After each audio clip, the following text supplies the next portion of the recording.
करुणा निधान हुआ जगत के ताता है। अब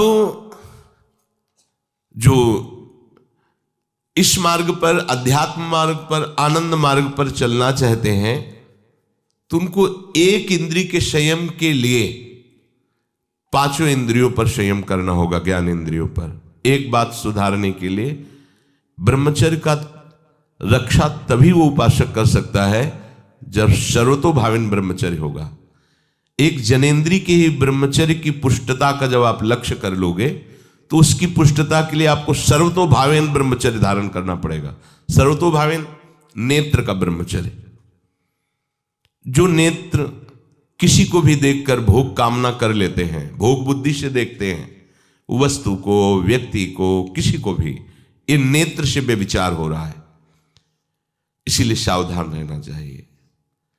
जैसे नाटक, सिनेमा आदि हैं, वहां तो जान रहे हो चित्र हैं, पर उनमें जो अभिनय करने वाले जन हैं वो तो संसारी जन ही है ना।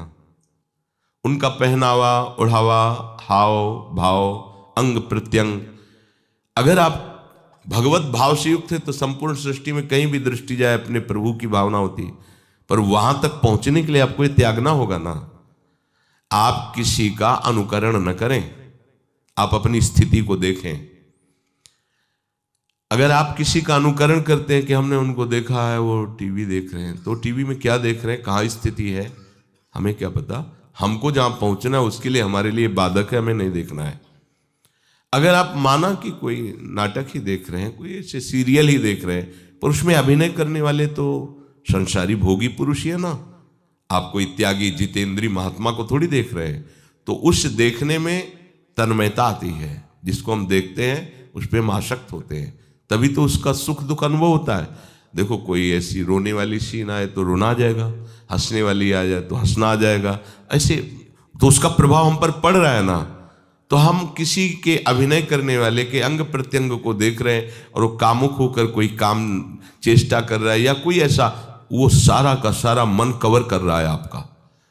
और एकांत होते ही फिर जो मन अपना मनमानी करवाएगा आप नहीं सह पाएंगे।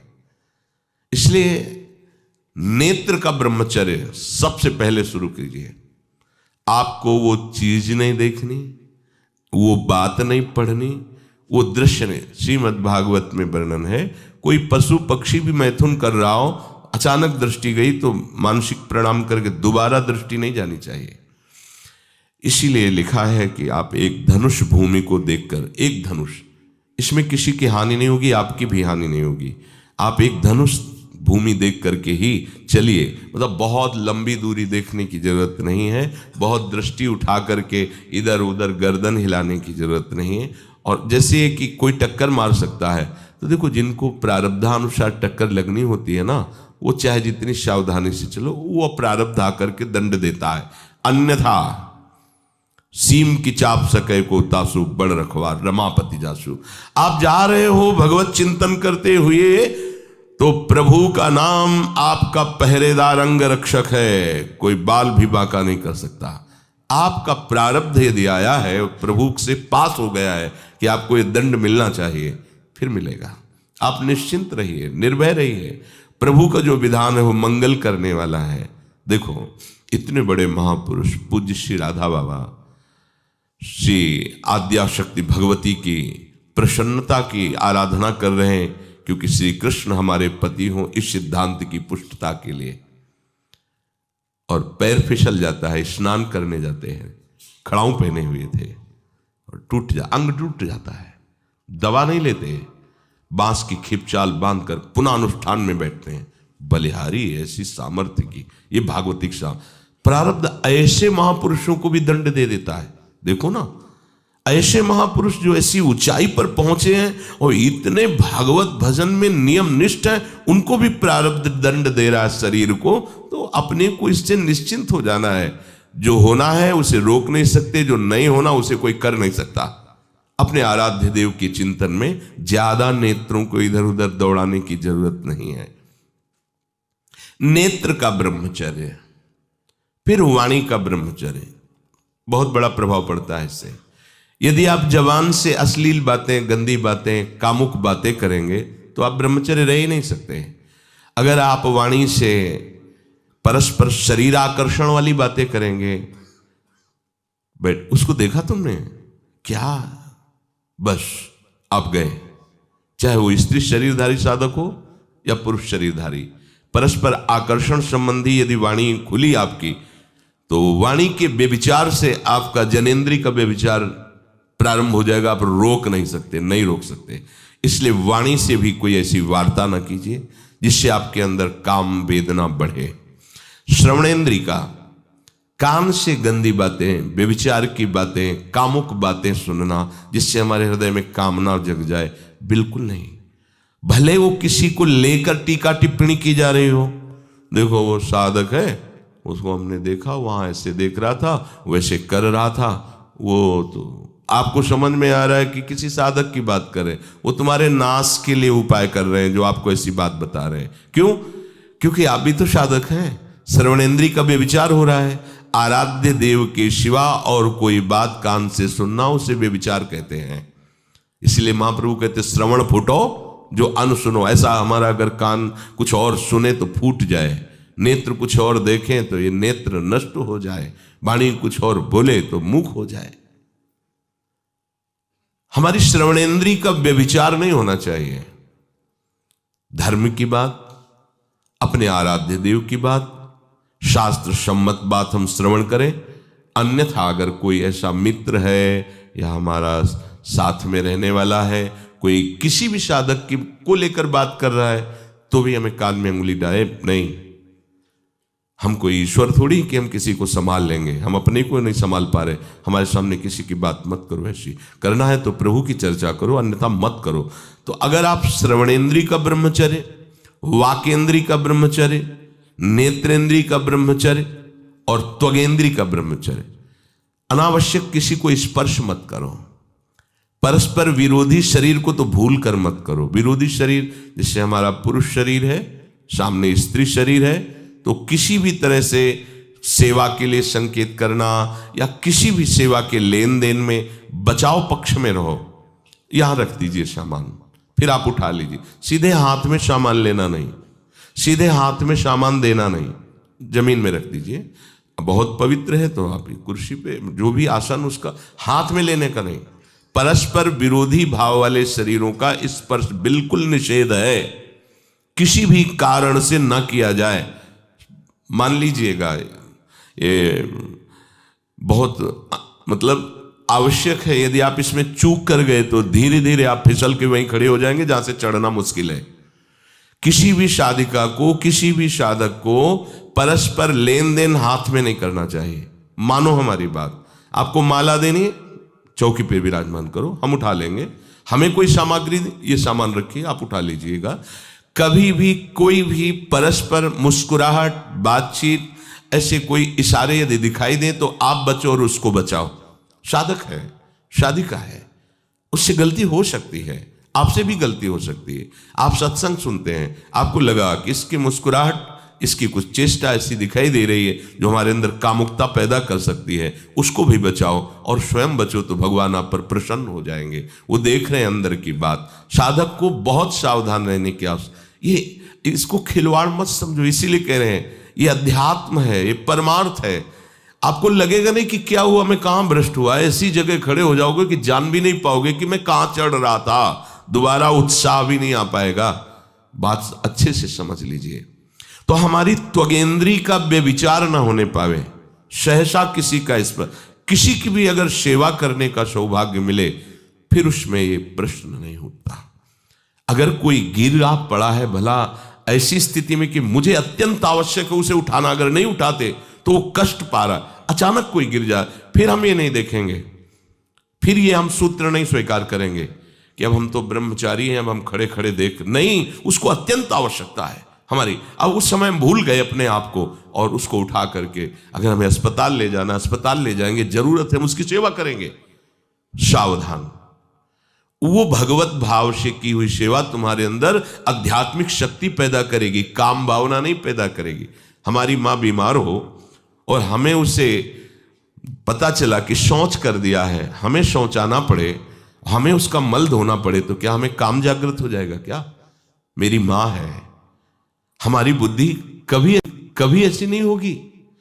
आपका पिता है, आप लड़की हो, कोई दूसरा रह नहीं गया और वो बीमार है, आपको ऐसी क्या काम जागृत हो जाएगा क्या? अगर ऐसी सेवा में काम जागृत होता तो कोई नर्स ही अस्पताल में नहीं होती। हर सेवा उसको करनी होती है, नर्स को, चाहे वो स्त्री शरीर हो चाहे पुरुष शरीर हो, परस्पर विरोधी शरीरों की सेवा, पर कहीं काम थोड़ी जागृत होता है, क्योंकि उसको अपने सेवा धर्म से मतलब है। तो ये सेवा के समय इस सूत्र को न देखा जाए, पर ध्यान रखें, अत्यंत आवश्यक जहां आपके सिवा नहीं हो सकता, वहां अगर हमें ऐसा अवसर मिलता है कि सेवा उसे हो सकती है, तो हम पहले उसे प्रेरित करेंगे। और अगर ऐसा है कि अब कोई नहीं है, फिर हमारा परम धर्म जागृत हो जाता है परहित का। अगर हमारा कोई निंदा भी करे, कोई शरीर की भी हानि हो जाए, अब हम परवाह नहीं करते। परहित सरिस धर्म नहीं भाई, इससे बड़ा कोई धर्म नहीं है। पर ध्यान रखें, भगवान को साक्षी करके ये उस समय की बात है जहां बिल्कुल कोई अब गुंजाइश नहीं रह गई है। त्वगेंद्री को ऐसे सहसा किसी आप पुरुष शरीरधारी पुरुष को भी सहसा, इससे आप में शक्ति जागृत होगी। यदि आप वाणी को मौन रखते हैं और भगवान नाम जप करते हैं और सत्य बोलते हैं, तो आप जब कभी जो कुछ भी बोलेंगे वैसा ही सत्य होगा। गांधारी जी ने कोई तप नहीं किया था, जब सुना कि मेरा ब्याह धृतराष्ट्र से हो रहा है जो बाह्य नेत्र रहित है, उसी समय पट्टी बांध ली कि जब मेरा पति संसार को नहीं देख सकता तो मैं भी संसार को नहीं देखूं, जब मेरा पति मेरे रूप को नहीं देख सकता तो मैं भी किसी के रूप को नहीं देख, पट्टी बांध ली थी। जब महाभारत का युद्ध चल रहा था, बड़े बड़े वीरों को मार गिराया जा रहा था, गांधारी ने दुर्योधन से कहा, सुन, मुझे पता है कि भीम की गदा को तू झेल नहीं पाएगा, क्योंकि सबसे बड़ी बात भगवान का वरद हस्त उनके ऊपर है। दूसरी बात, वो पवन पुत्र है, वो जब अपने आवेश में आ जाएगा तो तेरी सामर्थ्य नहीं कि उसकी गदा के प्रहार को तू सह सके, पर मैं तुझे शक्ति प्रदान करूंगी। मैं एक पतिव्रता हूं, आज तक कभी पति का वरण करने के बाद कुछ देखा नहीं है। मैं अपने नेत्रों की पट्टी खोलूंगी, तू नग्न होकर मेरे सामने आ जाना। मेरी दृष्टि पड़ते ही वज्र का शरीर तेरा हो जाएगा, किसी के सामर्थ्य नहीं कि तेरे उस अंगों को तोड़ सके। भगवान सब कुछ जानने वाले हैं। भगवान भक्त पक्षपाती होते, भगवान का स्वभाव भक्त का पक्षपात लेना होता है। वो अपने महल से कॉरिडोर से जा रहा था गांधारी जी के पास, भगवान आ गए चट से, तो तुरंत उसने हाथ ऐसे लगा लिया, मुझे शर्म आनी चाहिए यार, तो हस्तिनापुर के सम्राट पद पर अभिषिक्त होने के लिए तैयारी कर रहा है, नंगे घूम रहा है गली में। उसने कहा, गली में नहीं, मां के सामने जा रहा है। अरे कोई बच्चा है, ऐसे जाया जाता है मां के सामने? उसने कहा, मां ने कहा है कि हम पट्टी खोलकर तुम्हें देख लेंगे तो तुम्हारा शरीर वज्र का, चलो माना, मां की आज्ञा का पालन करो, थोड़ा इन अंगों को तो ढक लो, अब तुम तो बड़े हो, कोई बच्चे थोड़ी मां के सामने ऐसे चले जाओगे, ढकना चाहिए तुम्हें। वापस कर दिया। वो यहां ऐसे पत्तों से ढका, वस्त्र नहीं पहना, मां की आज्ञा, ऐसे पत्ते से ऐसे कमर से ऐसे ढक लिया, पीछे आगे ऐसे। गांधारी जी ने पट्टी खोली और जे ही देखा पूरा शरीर वज्र का। तो ये क्या किया तूने, कमर में क्यों बांध लिया? बोले शर्म लगती थी। कैसे आपके? बोले यहीं से मारा जाएगा, भीम की गदा का प्रहार तेरी इसी जंघा और कमर को तोड़ देगा, तेरी मृत्यु। मान गई, प्रभु के विधान के आगे किसी का बल काम नहीं करता। गांधारी, ये केवल आंख में पट्टी बांधने की सामर्थ्य थी कि मेरा पति यदि अंधा है तो मैं भी किसी रूप को नहीं देखूंगी। अगर आप वाणी में संयम में रहते हैं ना, वो और भजन करते हैं और सत्य बोलते हैं, तो आप जो बोलेंगे वही होगा। पर ऐसा कुछ अनर्थ वो बोलता ही नहीं, क्योंकि ऐसा संयमी जान जाता है कि इन सब का फल भगवत प्राप्ति है, किसी को कष्ट देना नहीं है। एक एक इंद्री का जब आप ब्रह्मचर्य संयम करोगे तब आपका वीर संयम होगा, ध्यान रखना। आप नेत्रेंद्रिय से गंदे चित्र देखें, श्रवणेंद्रिय से गंदी बातें सुने, वाणी से गंदी बातें बोलें, रसेंद्रिय से गंदा भोजन करें और सोचे ब्रह्मचर्य रह जाएंगे, तो बिल्कुल नहीं, कदापि नहीं। ब्रह्मचर्य कोई खिलवाड़ नहीं है। जो ये तो हुआ इंद्रियों का, फिर आता है अंतःकरण का ब्रह्मचर्य। हमारा मन काम की तरफ तभी जाता है जब उसको निज सुख नहीं मिलता। ध्यान रखना, सृष्टि में जितने भी दुर्गुण दुराचार होते हैं उनमें दो प्रधान होते हैं, एक काम भोग और एक धन, और सब छोटी मोटी बातें हैं। प्रायः जितने भी हिंसा होंगी, जितनी भी भयानक घटनाएं होंगी, भयानक युद्ध होगा, उन दो में अंतर्गत ही होगा, दो के अंतर्गत ही होगा। या उसका कहीं ना कहीं काम से संबंध, स्त्री संबंध से या धन संबंध से है। चाहे जो भी घटना हो उसको देख लेना, प्रधानता दो में ही होगा, कंचन और कामिनी। कीर्ति में कीर्तिवान तो कोई कोई बिरले ही होते हैं, तो वो तो बहुत आगे की बातें हैं। पर प्रायः जितने भी युद्ध हैं, जितनी भी हिंसा है, जितना भी भयानक कुकृत्य है, इन दो में ही होता है। उपासक को ये बात समझनी चाहिए, मन को समझाना चाहिए, सच्ची मानी। मतलब वाणी में शब्द नहीं होता इन बातों को बताने का, यदि कहीं मन को समझाना चाहिए। देखो, अपने लोग उपासक हैं, हम जहां जहां आसक्त हो रहे हैं उसमें हमारे मन का केवल भ्रम है। शरीर के द्वारों में कहीं सुख है, घृणित द्वारों में कहीं सुख है। अगर सुख होता तो इनके भोगने के बाद हृदय कह देता कि अब कछुनाथ न चाहिए मोरे, शांत हो जाता। फिर ऐसा क्यों होता है कि उसको एक जगह तृप्ति नहीं होती? क्योंकि वहां सुख है नहीं। फिर सोचता है शायद उसमें हो, उसमें हो, उसमें हो। पूरे के पूरे युग के युग व्यतीत हो गए, कल्प के कल्प व्यतीत हो गए भोगते हुए, क्या सुख मिला? क्या स्त्री शरीर सोचता है पुरुष शरीर में सुख है, पुरुष शरीर सोचता है स्त्री शरीर में सुख है, या आदि आदि। अगर सुख होता तो पूरे ब्रह्मांड में पशु पक्षी कीड़ा मकोड़ा सब मैथुन धर्म से युक्त हैं, ये सब सुखी हो जाते हैं ना। जो जितना भोगा सकते उतना ही दुखी, देख लो, अशांत, क्लिष्ट, परेशान और पापाचरण युक्त। ये क्या है? मन को समझाइए। वैरागी भगवत मार्ग का पथिक मन के द्वारा ऑपरेशन करता है हर वस्तु का। ये सब, इसको ऐसा ना समझे कि बड़ी गुप्त बातें हैं। गुप्त बातें हैं प्रिया प्रीतम के दिव्य चिदानंदमय रहस्य की, ये गुप्त बातें नहीं, इनको समझो खोल करके। यदि आप किसी भी तरह से हस्तमैथुन आदि के द्वारा, गंदे दृश्य देख करके, गंदी क्रियाओं के द्वारा आप अपना नाश करते रहेंगे, तो ना आप इस लोक में सुखी रहेंगे ना परलोक में। मान लीजिएगा, ये बातें ना तो कही जाती हैं और ना सुनी जाती हैं और ना समझी जाती हैं। इसीलिए हमारा बहुत ही आगे की पीढ़ी, जो सनातन धर्मावलंबी, जो भागवत, हर देश से महान भारत देश को क्यों कहा गया? ऐसा भी है कि अन्य देश स्वीकार किया जाता है कि हमसे धनी है, स्वीकार किया जाता है कि वैज्ञानिक तत्वों में भी वो हमसे आगे हैं, पर भारत को महान धर्मशाली देश कहा गया है। कोई भी किसी भी देश का धर्म गुरु हो, हमारे देश में आएगा और हमारी ऋषियों के सूत्रों से ही अपने धर्म को पुष्ट करेगा।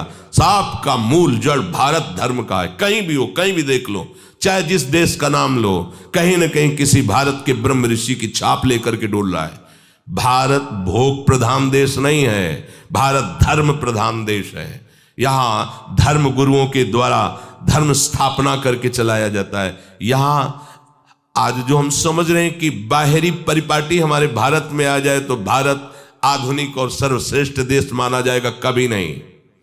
भारत अपनी परिपाटी से चलता है, तब सब देशों के ऊपर राज्य करता है। किसी भी देश में न पतिव्रता मिलेगी न यति मिलेगा, ब्रह्मचर्य का कहीं नामो निशान नहीं मिलेगा। ये भारत देश में ही मिलेगा। यहां ब्रह्मचारी मिलेंगे, यहां सती मिलेंगे, यहां प्राणपण से धर्म का पालन करने वाले मिलेंगे। अब हमारे जो नई पीढ़ी है वो आधुनिकता को स्वीकार कर रही। गर्लफ्रेंड, बॉयफ्रेंड, कौन सा रिलेशन है? Live in relation. ये हमारे कहीं किसी भी धर्म ग्रंथ में लिखा हो तो आप बता दीजिए। बाल्यावस्था से आज तक जितने भी धर्म ग्रंथों का स्वाध्याय हुआ, कहीं भी लिखा हो तो ये बोलो सर्वनाश का स्वरूप है कि नहीं है? अभी बच्चा ना तो लोक को जानता है, ना परलोक को जानता है, ना हित को जानता है, ना अहित को जानता है। अभी उसका ब्रह्मचर्य किसी काम लायक नहीं हुआ और वो उतर गया व्यभिचार में। क्या होगा उसका जीवन? क्या होगा जीवन? चाहे वो स्त्री स्वरूप में, चाहे पुरुष स्वरूप में हो, क्या बिना संयम के ये पशुता के व्यवहार से किसी की ना लौकिक उन्नति होती है, ना परमार्थिक उन्नति होती है? पर कौन सुनेगा? यही कहा जाएगा पुराने जमाने के शास्त्रों को केवल वर्णन कर रहे हैं, ये क्या जाने आधुनिक जमाने को। तो आधुनिक जमाने की दशा क्या, और यहाँ खोल करके देखो। कोई बात नहीं, दोस्त बनाना कोई बुरी बात नहीं, इस बात को हम मानते हैं। स्त्री शरीरधारी पुरुष शरीर को मित्र बना सकता है, कोई दोष नहीं। पुरुष शरीरधारी स्त्री को मित्र बना सकता है, कोई दोष नहीं। लेकिन मित्र का क्या कर्तव्य होता है? कुपंथ निवार सुपंथ चलावा, कुमार्ग से हटा करके सुपंथ में चलाना, उसकी समस्याओं को दूर करके उसको आनंद में से युक्त करना, उसको सहयोग करना, ना कि शोषण करना। दोस्ती कहते हैं उसके दुखों को मिटा करके उसको शांति और सुख के मार्ग में ले जाना। इसीलिए ये जो आधुनिकता बढ़ रही है, ये जो खान पान गलत हो रहा है, ये जो दर्शन गलत हो रहा है, तो इस जमाने में ब्रह्मचर्य ये केवल शब्द ही लिखा मिलेगा, जीवन में नहीं मिलेगा। नए नए बच्चे व्यसन कर रहे हैं, नशा कर रहे हैं, गंदे आचरण कर रहे हैं। क्या होगा? कैसे आगे कोई समझेगा? शास्त्र क्या है, धर्म क्या है, बल क्या है? आज नवयुवक 16 से 28 के बीच में कोई ऐसा नहीं दिखाई देता है जिसमें आध्यात्मिक थोड़ा भी बल हो, काम क्रोध आदि सहने की सामर्थ्य हो। अपने बूढ़े माता पिता को थप्पड़ मार रहे हैं, बूढ़े माता पिता को गाली दे रहे हैं, बूढ़े माता पिता जिन्होंने खवा पिला के इतना बड़ा, उन्हें अनाथालय भिजवाया जा रहा है, उनको छोड़ दिया जा रहा है। आप विदेश घूम रहे हैं, उनके खाने की व्यवस्था घर में नहीं। क्या है ये? आज आधुनिक विद्या का ये प्रभाव है। विद्या विनयम ददाति, जो अपने वयोवृद्धों की सेवा नहीं कर सकता वो क्या विद्या पढ़ा? जो दूसरों की रक्षा नहीं कर सकता क्या विद्या पढ़ा? क्या विद्या का यही स्वरूप है दूसरे का शोषण करना? क्या विद्या का यही स्वरूप है कि शराब पीना, ड्रग्स का ये नशा करना? ये क्या